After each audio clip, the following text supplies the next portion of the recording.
How futures are decided long before anyone notices. The future rarely arrives suddenly.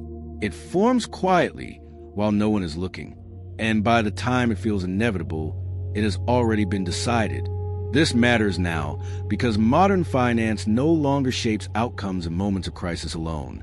It shapes them in periods of calm. While attention is elsewhere, while markets appear stable, while nothing seems urgent, the foundations of tomorrow are being laid.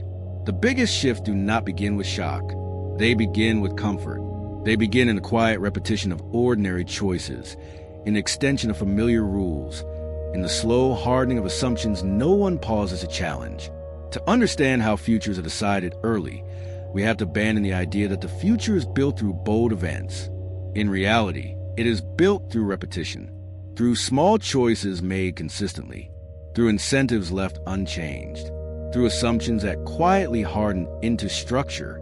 London has mastered this long horizon better than almost any place on Earth, not because it predicts the future more accurately, but because it understands how time works inside financial systems.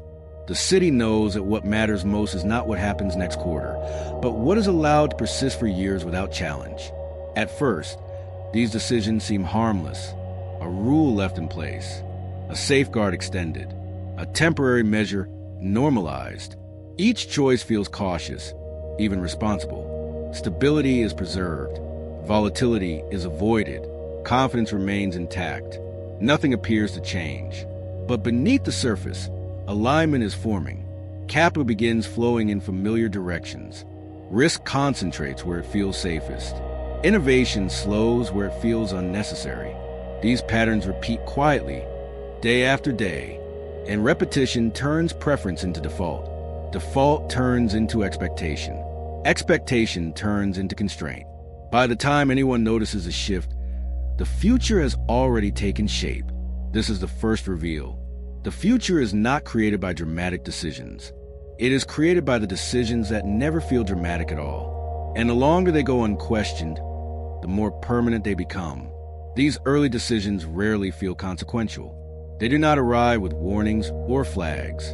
They arrive dressed as practicality, as prudence, as a sensible continuation of what already works. They are framed as temporary, as precautionary, as easily reversible. London understands how powerful this framing is. When measures are described as short-term, resistance fades. When safeguards are labeled prudent, scrutiny softens. Systems adapt quietly, absorbing changes that will provoke objection if introduced permanently. Over time, what was meant to be provisional becomes structural. This is how futures lock in early. In calm periods, incentives matter more than urgency. Risk-taking is discouraged gently. Innovation is delayed politely. Capital flows towards stability, not opportunity. None of this feels restrictive. It feels sensible. Participants adjust behavior. Without noticing, the adjustment is becoming permanent. The system begins narrowing its own options. Paths that once felt open grow costly. Alternatives fade from consideration. Behavior aligns around what works today, not what might work tomorrow. Participants who might have explored new directions instead find themselves optimizing within the existing channel, because the channel has grown so deep that departing from it no longer feels rational. This narrowing compounds slowly. Every cycle reinforces the last. Every year, without challenge, strengthens a pattern. London has seen entire financial eras shaped not by crisis, but by extended calm. The longer nothing goes wrong, the harder it becomes to imagine change. And the harder it becomes to imagine change, the less pressure exists to pursue it. The system becomes self-sealing. Stable precisely because it has eliminated the internal friction that would otherwise drive evolution. But the cost is deferred, not eliminated. When the future finally arrives, it feels constrained. Growth appears limited. Innovation feels risky. Options seem fewer. The system behaves as if boundaries always existed, even though they were built quietly over time.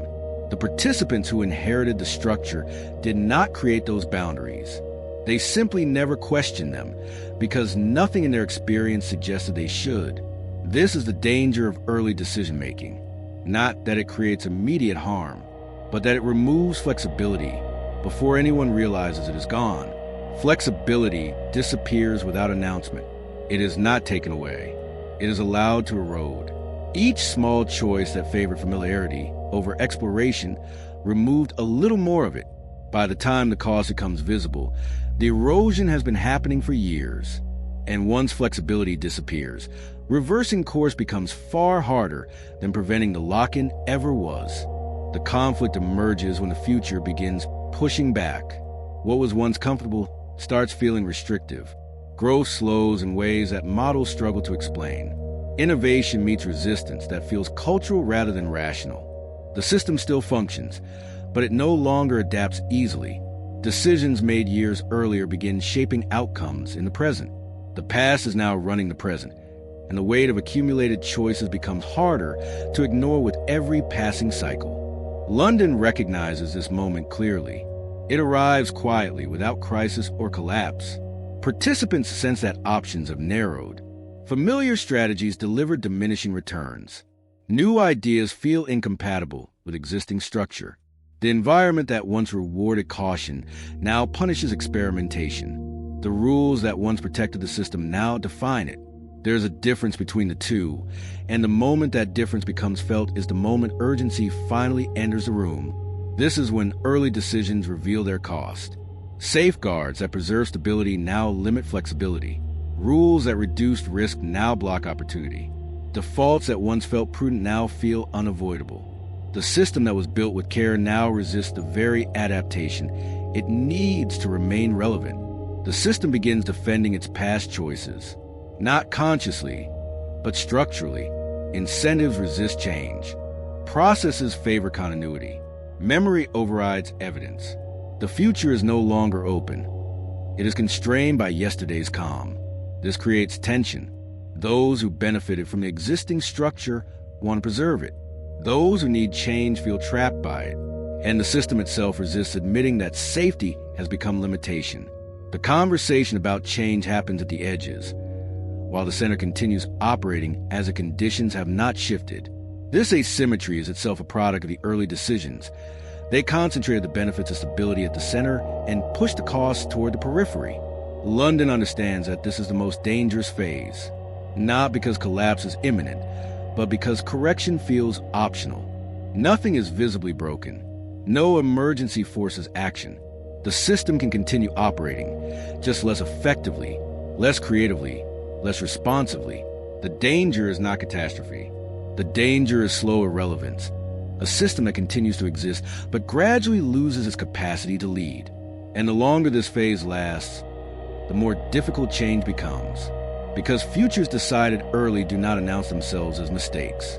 They reveal themselves slowly as missed possibilities, as paths not taken, as innovations that emerge elsewhere because the structures here could not support them. The cost of early lock-in is not measured in failures. It is measured in the things that never happen at all.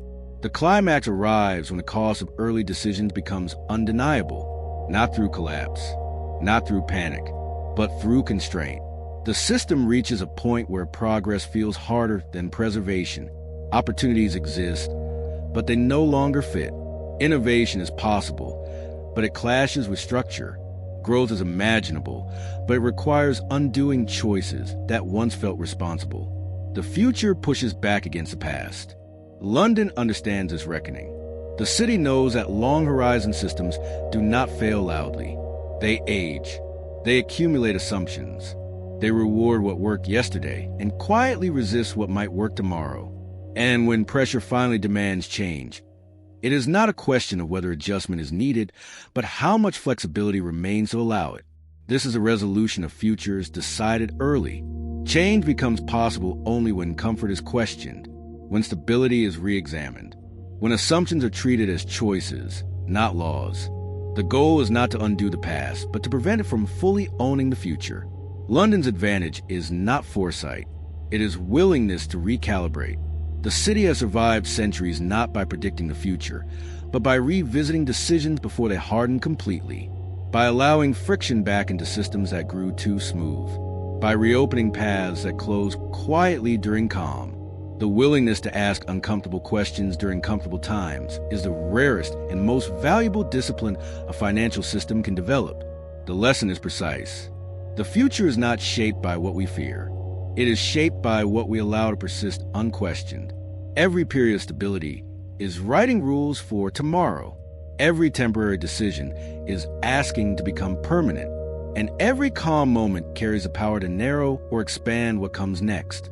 Calm is not neutral. Every quiet season is a season of formation, whether we participate in that formation consciously or simply allow it to happen around us. The future does not arrive suddenly. It reveals what we chose long ago and whether we left ourselves room to choose again. Subscribe to join the journey. How